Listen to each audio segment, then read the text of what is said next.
Hola, hoy en Retrologando vamos a hablar de la obra de un dramaturgo muy importante, de un dramaturgo muy relevante, y así como prolífico, más conocido por sus publicaciones que por sus estrenos, pero en cualquier caso una personalidad dentro de lo que es la dramaturgia española actual. Me refiero a Alfonso Vallejo.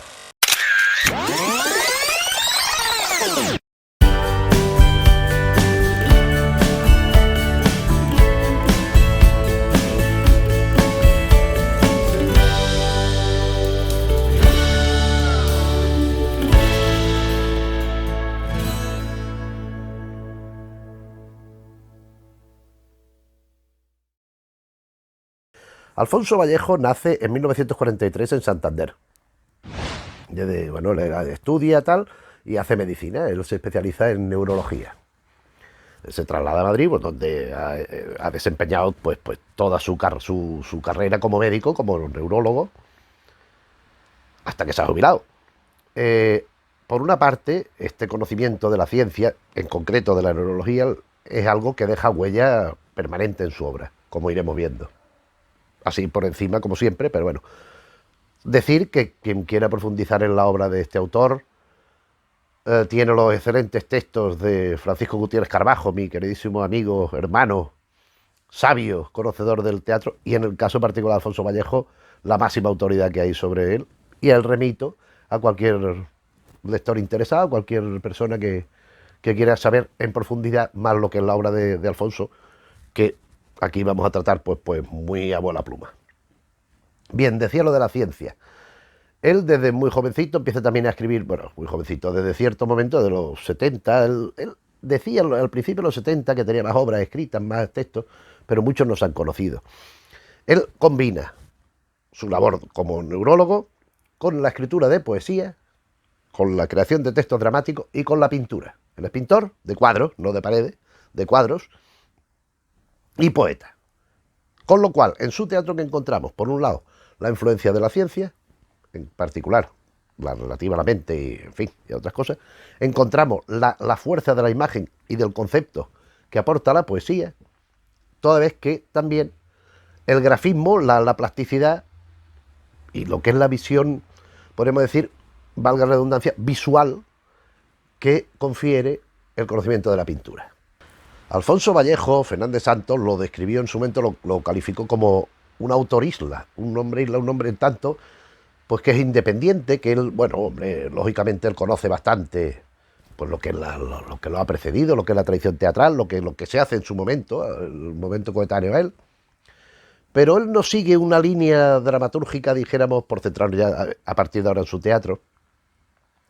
Si bien en temas sí coincide con distintas, no siempre, pero ocasionalmente sí coincide, o de forma regular, más que ocasional, en temas con otros autores, en la forma, en la vía expresiva, escénica, va por otros derroteros. Entonces él procura siempre pues romper con la tradición, ser innovador, pues plantear una fórmula distinta a lo conocido. Eso sí, no suelen ser obras, algunas hay, pero pocas, no suelen ser de muchos personajes, suelen ser de dos, de cuatro, de cinco, pero de dos, tres, la mayoría.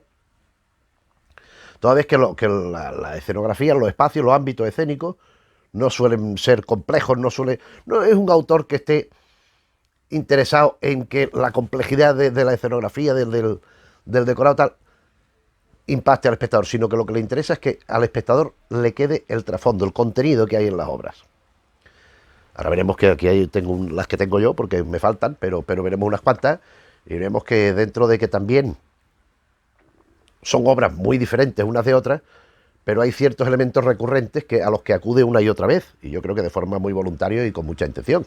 El elemento común a todas sus obras es, por un lado, una superación del realismo. No son obras que de pronto aparezcan situaciones, por un lado, ni que se pudieran caracterizar como del absurdo, o abstractas, quizá en algún caso abstractas sí, del absurdo, ¿no? Ni pura y meramente realista. En tanto, muchas veces, como veremos, pues estamos hablando de un mundo de locos, de un mundo que sucede en el interior de la mente de un individuo, etcétera, etcétera. Él, en este sentido, pues él busca, pues eso que decía, innovar, romper la fórmula, digamos, tradicional del teatro, en cada obra ir superando esto mismo que va haciendo, y es un autor que se caracteriza por una profunda imaginación, o sea, una gran imaginación, que a su vez, otro elemento que yo creo que es constante en las obras de Alfonso Vallejo, no esconde el elemento de crítica social, porque en todas las obras de Alfonso Vallejo encontramos este sustrato de crítica social al que me refiero, porque es que es patente. Otro elemento constante prácticamente siempre en la obra de Alfonso Vallejo es el humor. Es un humor sarcástico, es un humor agrio, es un humor de ruptura, no amable, sino un humor duro. Con todos estos elementos, él crea su dramaturgia, que es una dramaturgia de ritual, de ceremonia, desde la simplicidad máxima de alguna aparente y formal, de algunas obras, lo que va escondiendo, lo que se va revelando, lo que se va traduciendo a lo largo de la acción, con el componente de contenido que eso conlleva, pues hace que hablemos de unas obras, esto que se pueden definir como rituales, como no solo la función de teatro de ver y oír y escuchar y ya está, sino es una obra en la que hay que imbuirse, hay que participar. El espectador naturalmente tiene que trascender el momento de la obra escénica para llevárselo a casa, o sea, para seguir reflexionando sobre aquello que se le ha propuesto desde las tablas. Es un teatro complejo, un teatro atractivo, sin duda. Es un teatro que requiere una implicación importante por parte del receptor. Es un teatro que necesita la complicidad del lector o del espectador, porque si no, no funciona, porque es que hay que imbuirse y creerse esto que va haciendo, donde nos movemos en un mundo de, pues ya lo digo, un momento antes de empezar con las obras en particular, más que nada mostrarlas, porque son muchas y tampoco va a dar tiempo a mucho más.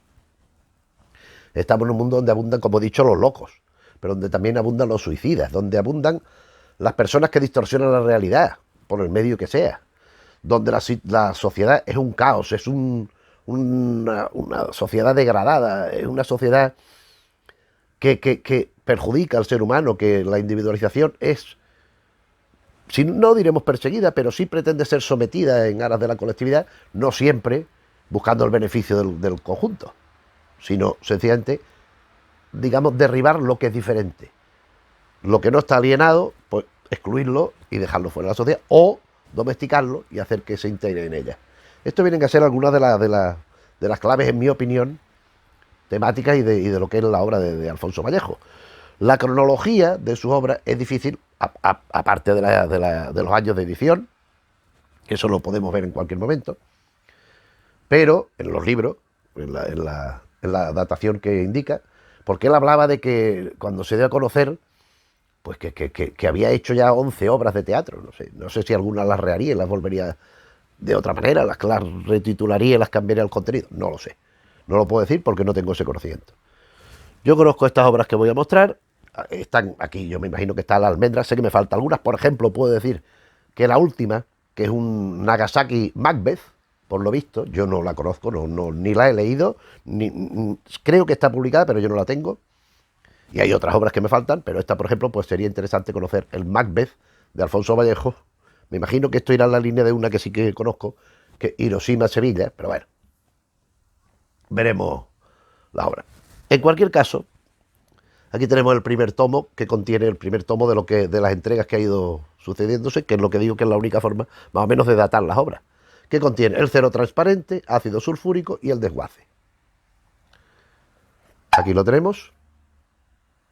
El cero transparente es un viaje, van en un tren, unos locos que creen que van a un lugar idílico, a un lugar magnífico, maravilloso, que lo están transportando hasta allí, cuando lo que van es de un manicomio a la cárcel. Es una especie de descenso a los infiernos de unos locos que, bueno, que van distorsionando esa realidad, un poco en la línea, en este sentido, de la fundación de Bueno Vallejo, que claro, o sea, no están pretendiendo vender que están en una residencia maravillosa, en esa fundación, donde los tratan a cuerpo de rey tal, cuando en realidad están en la cárcel y es una situación inducida por el miedo, por saberse condenados a muerte y que van a ser sentenciados. El cero transparente, dentro de que formalmente no tiene nada que ver con lo de Bueno Vallejo, es también un trastocamiento de la realidad, una distorsión de la realidad, en tanto ellos van pensando y lo que vemos es que van a otro lugar, precisamente lo contrario de lo que están diciendo. Por su parte, ácido sulfúrico, que fue accésit al Lope de Vega de 1976, al año siguiente lo ganaría con el desguace, el premio Lope de Vega. Ácido sulfúrico, estamos ante otra situación de otro loco, de otro enfermo mental, como se caracteriza, como se categoriza, que en lugar de aceptar su condición, él se revela y se enfrenta al sistema para superarlo, se evade del manicomio, se evade allí. Bueno, pues es una especie de victoria del loco sobre el establishment, ¿verdad? Es un texto muy iconoclasta, de un humor lacerante, al igual que lo es El desguace, que es la que obtiene Lope de Vega en 1977, donde encontramos un despacho. Esto es una obra de la corrupción, de las altas esferas del poder, de lo degradada y de lo decadente que es la situación, con las consecuencias lógicas para, o sea, si estamos hablando de los gobernantes, de los gobernados, si estamos hablando de la administración, de los administradores sobre los administrandos, etcétera, etcétera. Es una obra también demoledora, El desguace, y que en su momento, pues, ya digo, fue una obra conocidísima. Premio Lope de Vega en el 77, que al año siguiente obtendría con A tumba abierta. A tumba abierta, que aparece en este otro tomo, junto a Monólogo para 6 voces sin sonido y junto a Infratonos. Y vamos a ver, el monólogo para 6 voces, esto sucede en la mente de un personaje. Es la interiorización de la realidad, donde vemos la desintegración absoluta del individuo y por ende de la sociedad.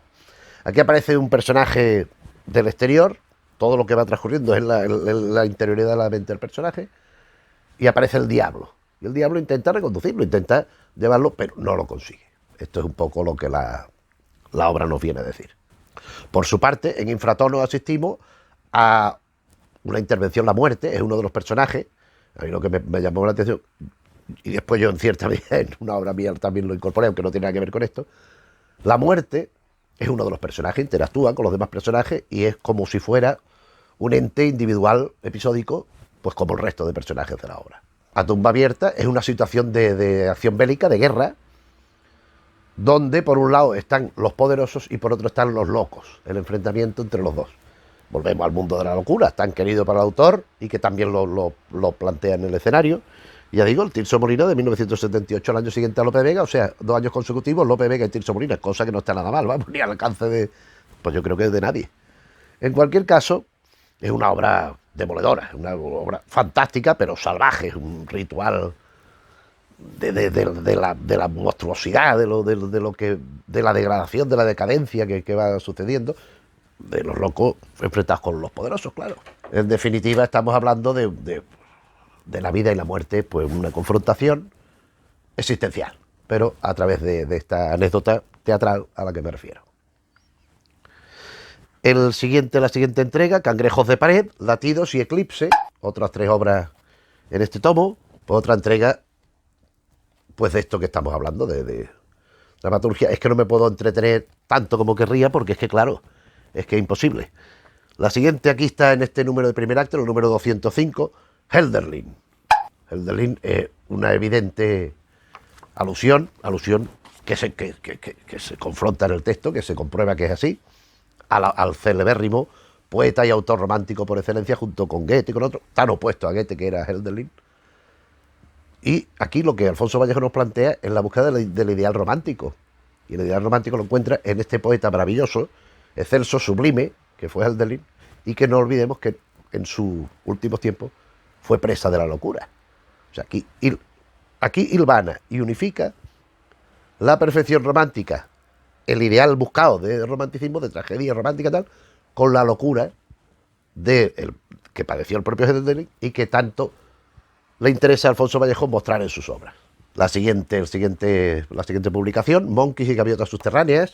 Gaviotas Subterráneas es una obra muy... Esta es quizás de las más representadas. Es una obra muy interesante donde hay 3 personajes y pues sobre todo de 2. Vamos a buscar los nombres porque de memoria no me acuerdo. Nuno es uno, seguro. Nino. Mario y Nino. Son los 2 personajes, perdón, he dicho 3, son 2. No sé por qué he dicho 3. Son 2 personajes, Mario y Nino, y esta obra es un estudio, pues podríamos decir psicológico, casi de los personajes, de lo bastante.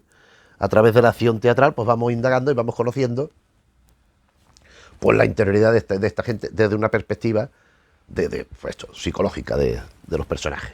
La siguiente obra, Orquídeas y Panteras, ha sido uno de los grandes éxitos de él, en el sentido de que fue montada, fue representada, fue estrenada y tuvo un recorrido bastante interesante, con dirección a cargo de William Layton y con unas interpretaciones notabilísimas de Francisco Vidal, de José Bódalo, de Magui Mira y de Mons Alcañiz. Esta obra nos plantea la cuestión de un hombre un hombre mayor, un hombre viejo, que está enfrentándose a la muerte, pero él quiere preservar todo lo que le ha venido, dado de antemano, heredado de alguna manera, y lo que él ha ido consiguiendo. Resulta que muere y hay dos hijas, tiene dos hijas. Una, por un lado, pretende mantener todo esto que el padre había estado luchando por que no se diluyera, que no se perdiera tal, mientras que la otra hija lo que quiere es al revés, es demostrar que bueno, que aquello estaba pasado, ir en contra de la voluntad del padre. Es la confrontación un poco de lo que vendría de generarse una situación como de guerra civil entre hermanos, literalmente hablando. Por tanto, la confrontación es la voluntad de mantener lo que quería el muerto y el otro destruir la imagen de todo aquello. Esto en Orquídeas y Panteras. La siguiente, otro tomo muy interesante, Flyby y Sol Ulcerado. Sol Ulcerado es una Fedra, es una actualización de Fedra, una Fedra con inclusión de elementos muy modernos, muy actuales, que lógicamente en aquel momento no lo había. Mientras que Flyby es una obra sobre un personaje, un funcionario que está en un despacho y que en su tiempo libre intenta practicar de ser un hombre pájaro. Es una cosa, es muy divertida esta obra. Flyby es muy divertida y muy aconsejable. Es de las más graciosas que, en mi opinión, que él tiene. El hombre aquel intentando aquellas cosas de volar y de hacer. Está muy bien esta obra. Seguimos con Espacio Interior y Weekend. Espacio Interior, pues ya podemos suponer en la poética de lo que estamos hablando. Y Weekend, pues esto, pues las confrontaciones también de entre dos, como Crujidos y Tú a Tú, otra entrega. Es que no puedo detenerme más porque es que no. Son obras interesantes, pero en mi opinión hay otras que merecen más atención, como por ejemplo Gindama. Gindama es una obra metateatral, de teatro dentro del teatro. Los personajes son los actores y las actrices que van a representar una obra. Entonces cada uno tiene un personaje.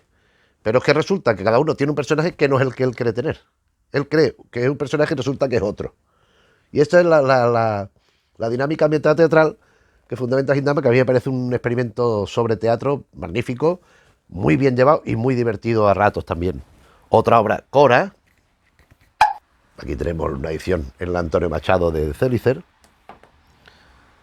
Sigue La espalda del círculo, publicada por la Universidad de Murcia. Esto es un periplo, es un recorrido vital en clave surrealista. Es un recorrido surrealista absolutamente por la vida. La espalda del círculo, un título bonito, elocuente y lleno de connotaciones. La Escuela de Arte Dramático publicó Ébola Nerón. Ébola Nerón, que por el título nos podría recordar al Nerón Paso, por ejemplo. Aquí estamos hablando, asociando ébola, la enfermedad, el padecimiento, una especie de yo no sé cómo decirlo, de malignidad apocalíptica para la salud, emparentado con Nerón, una de las figuras de la historia más poderosas que ha habido. Es decir, estamos viendo el carácter nocivo del poder, de lo que manda y lo que puede llegar a degenerar. Por su parte, Panic es una reflexión sobre el teatro. Es una reflexión dramática sobre el teatro, en sí mismo sobre el teatro y del teatro como trasunto de la vida, como reflejo de la vida en la cual lógicamente pues se encuentra inmerso, claro. Algo que también, en cierta manera, encontramos en Hiroshima y Sevilla Seiya. Hiroshima, Sevilla Seiya.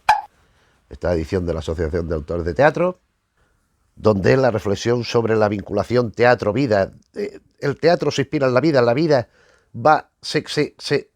sigue los modelos del teatro en muchas ocasiones. Pues esto es un poco también lo que vamos viendo transmitido en este Hiroshima, que lógicamente alude a la catástrofe, lógicamente, de la primera deflagración atómica que hubo, y con las víctimas que va dejando, las víctimas principales y las colaterales también. En cierta medida, aquí tenemos culpable, aquí tenemos culpable, con el signo de interrogación, la apertura del signo de interrogación en el final, y este tomo, culpable, es una obra sobre un crimen y la consiguiente venganza, las consecuencias del crimen y de la venganza. Mientras que es un... yo no sé si alude a que se calle, o incluso también podría ser, conociendo el humor de Alfonso Vallejo, podría ser el ruido de cuando uno está orinando.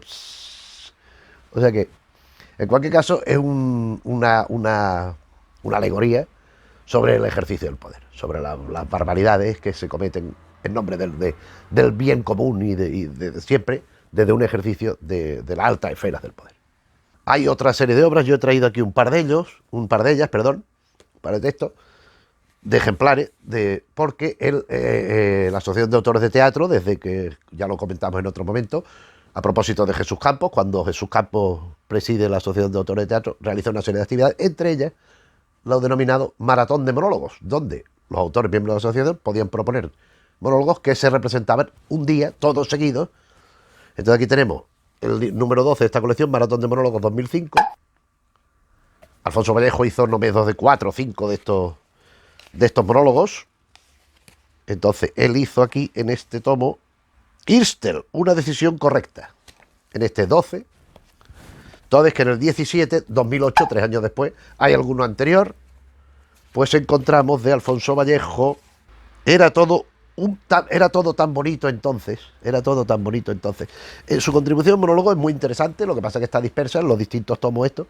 En arte teatral también tiene alguna obra corta, alguna obra mínima, pero son textos que merecerían la pena ser compilados no una antología, en un volumen, recogiendo todas estas obras cortas, mínimas prácticamente, que ha ido ofreciendo a lo largo de los años.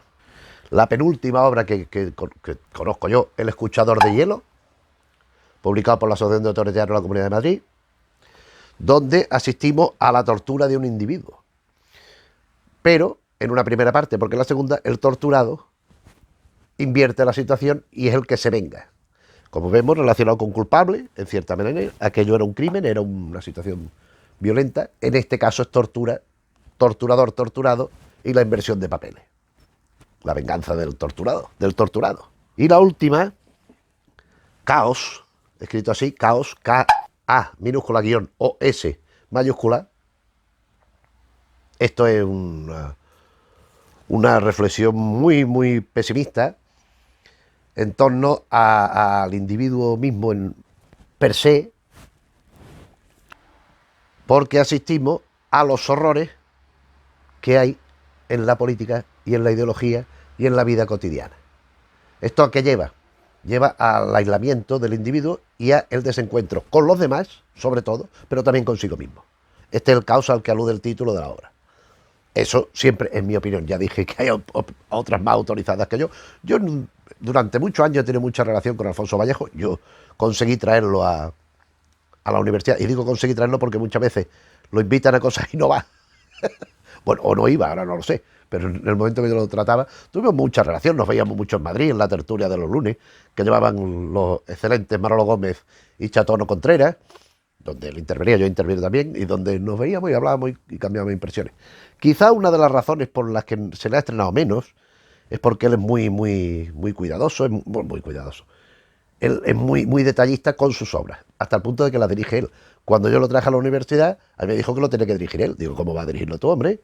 Si son unos actores de Málaga, yo le puse un director, mi buen amigo Jorge Rivera, que lo hizo estupendamente, y los puse en contacto. Entre ellos hablaban, y cuando vio lo que hizo Jorge Rivera, la lectura del material le interesó muchísimo. Pero en general para los montajes, como hacía, por ejemplo, Jesús Campos, o como también hacía Alberto Miralles, por citar otro ejemplo, de autores que ya hemos comentado por aquí, la obra la dirigen ellos.